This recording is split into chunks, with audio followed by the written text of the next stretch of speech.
இன்னைக்கு கேம்பில் நான் பார்த்த 2 டிஃப்ரெண்ட் ஷாக்கிங்கான ஐ கண்டிஷன்ஸ் பற்றி தான் உங்கள் கூட ஷேர் பண்ண போகிறேன். ஹாய், நான் ஜஸ்லின், உங்கள் ஆப்டோமெட்ரிஸ்ட்.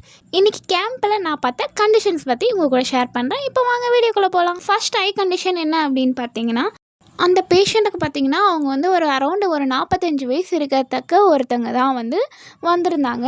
அவங்களுக்கு என்னாச்சு அப்படின்னு பார்த்தீங்கன்னா, அவங்க கண்ணில் ஒயிட் பாட் இருக்கு இல்லையா, அந்த ஒயிட் பாட்டில் எல்லோயிஷ் பல்ஜி மாதிரி வந்திருந்தது. அது அவங்களுக்கு 2 இடத்துல வந்திருந்து. ஒன்று ஒயிட் பாட்டில் வந்திருந்தது, கண்ணோட ஒயிட் பாட்டில் ஒரு எல்லோயிஷ் பல்ஜி மாதிரி வந்துருது. இன்னொன்று அவங்களோட ஐலிடோட கார்னர் இருக்கு இல்லையா, ஐயோட கார்னரில் ஒன்று வந்திருந்தது. ஸோ ஏன் எனக்கு இப்படி வந்திருக்கு, என்னவா இருக்கும், இதனால் ஏதாவது ப்ராப்ளம் வருமா, அந்த மாதிரி என்கிட்ட கேட்டாங்க.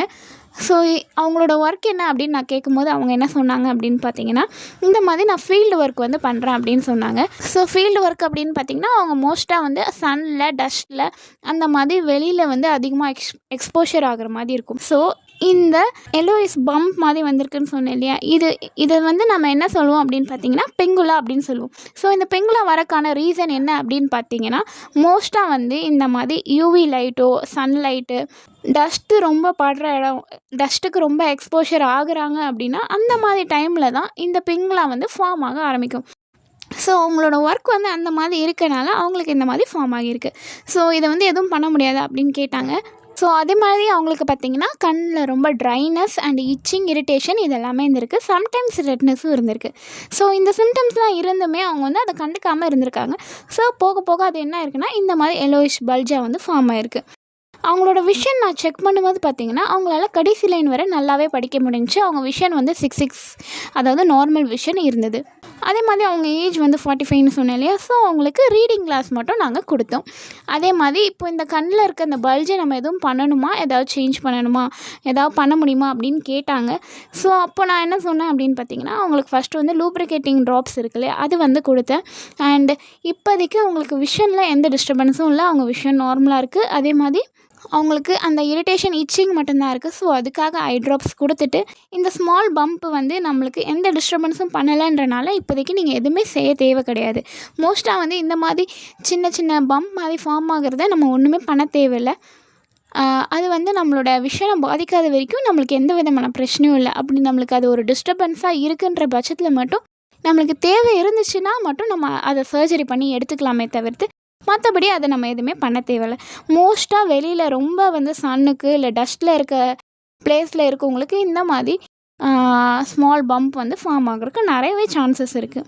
2வது ஐ கண்டிஷன் என்ன அப்படின்னு பார்த்தீங்கன்னா, இவங்க ஒரு 70 வயசு மதிக்கத்தக்க முதியோர் ஒருத்தவங்க வந்திருந்தாங்க. ஸோ அவங்களுக்கு நம்ம என்ன பிரச்சனை அப்படின்னு பார்க்கும்போது, அவங்க என்ன கம்ப்ளைண்ட் சொன்னாங்க அப்படின்னு பார்த்தீங்கன்னா, எனக்கு தூரத்துலலாம் ஒன்றுமே தெரிய மாட்டேங்குதுமா, ரொம்பவே மங்கலாக இருக்குது, எனக்கு ஒரு வருஷமாகவே இப்படி தாம்மா இருக்குது அப்படின்னு சொன்னாங்க. சரின்னு சொல்லிட்டு அவங்களோட விஷன் எவ்வளோ இருக்குது அப்படின்னு பார்க்கலான்னு சொல்லிட்டு அவங்களோட விஷன் செக் பண்ணும்போது பார்த்தா, அவங்களால நம்ம 3 மீட்டர் சார்ட் வச்சுருந்தோம் இல்லையா, அந்த 7 சார்ட்டில் இருக்க எழுத்தே அவங்களால படிக்க முடியல. ஸோ அதுவே அவங்க மங்கலாக தெரியுது அப்படின்னு சொன்னாங்க. சரின்னு சொல்லிட்டு அவங்களுக்கு நம்ம டார்ச் லைட் அடித்து பார்க்கலான்னு பார்க்கும்போது பார்த்தா, அவங்களுக்கு கேட்ராக்ட் பார்த்திங்கன்னா ரொம்பவே மெச்சூராக இருந்தது. கேட்ராக்ட் அப்படின்னா கண்புரை. அந்த கண்புரை ரொம்பவே வளர்ந்துருந்துச்சு. ஸோ அதனால தான் அவங்க பார்வை ரொம்பவே மங்கலாக இருக்குது.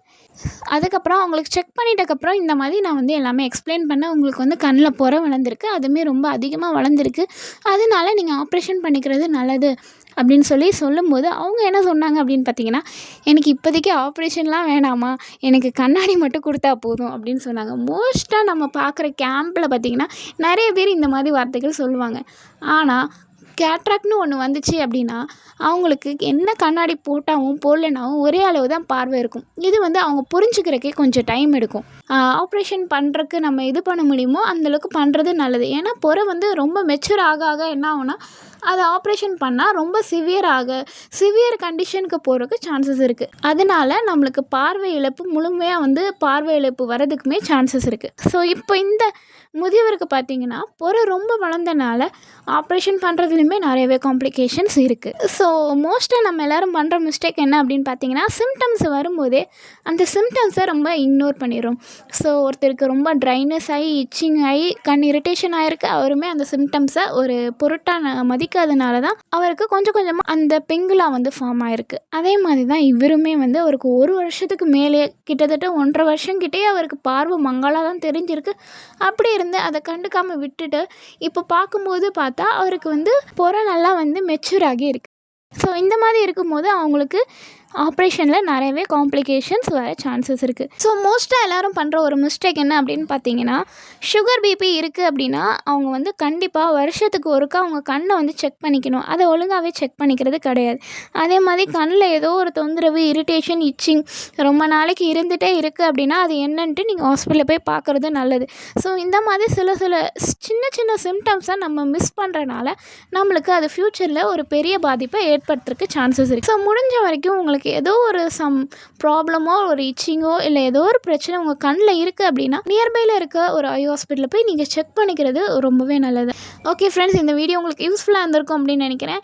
நீங்கள் ஒரு ஆப்டோமெட்ரிஸ்டாக இருந்தாலும் சரி, நீங்கள் ஒரு நார்மல் பர்சனாக இருந்தாலும் சரி, இந்த வீடியோ உங்களுக்கு கண்டிப்பாக யூஸ்ஃபுல்லாக இருந்திருக்கும் அப்படின்னு நம்புகிறேன். நீங்கள் எப்போ லாஸ்ட்டாக ஐ செக்அப் பண்ணீங்க அப்படின்றத மறக்காமல் கமெண்ட் பண்ணி சொல்லுங்கள். தேங்க்யூ, பாய்.